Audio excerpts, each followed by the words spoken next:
Ang buhay ni tatay ay isang inspirasyon ng sipag, tiyaga at pagpapakumbaba.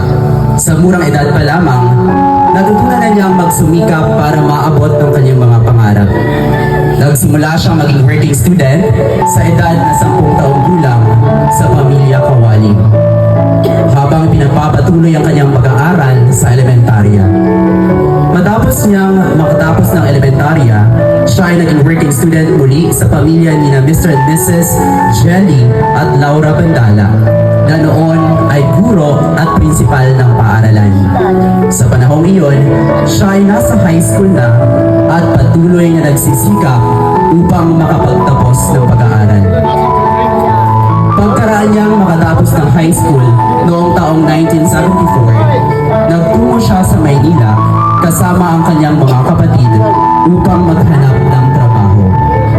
Naging kargador siya sa Pasig, subalit hindi siya pinalad na makahanap ng mas maayos na hanap buhay, kaya siya ay muling bumalik sa Romblon. Sa kanyang pagbabalik, muling tinulungan ni na Mr. and Mrs. Bandala at inalok siyang maging crew member ng kanilang bangka na bumabiyahe mula Hambil patungong Santa Fe. Pagsapit ng taong 1976, siya ay nagtrabaho sa commercial industry sa Boracay sa loob ng 1 taon. Pagkatapos nito, nagpasya siyang magpakasal sa edad na 19 na taong gulang.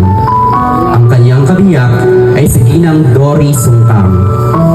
At sila ay biniyayaan ng 7 anak, 3 lalaki at 4 na babae. Matapos ang kanilang pag-aasawa, muling tinulungan si tatay ng mag-asawang Bandala at pinasok siya sa munisipyo ng San Jose Romblon noong 1977.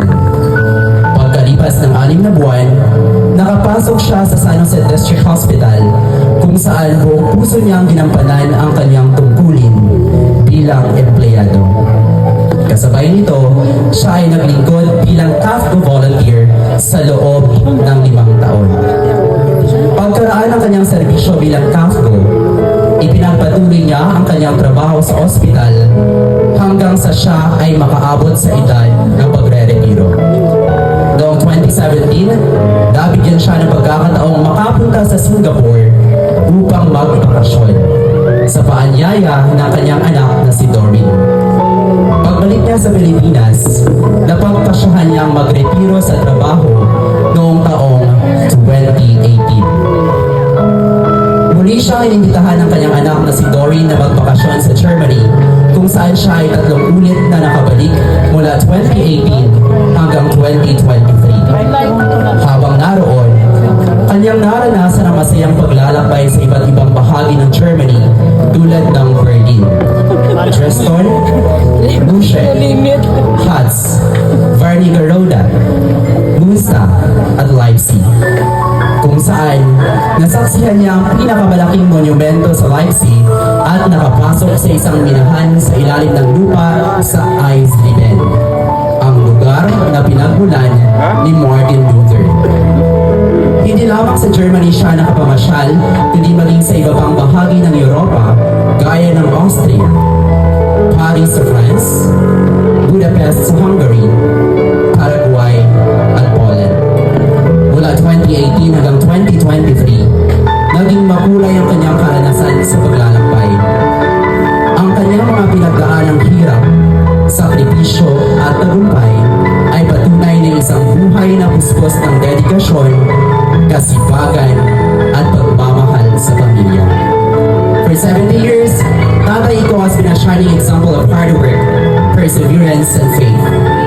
From his simple beginnings as a working student, helping families just to finish school, to his years of dedication as a public servant and hospital worker, he has proven that success is not measured by wealth, but by character, integrity, and kindness.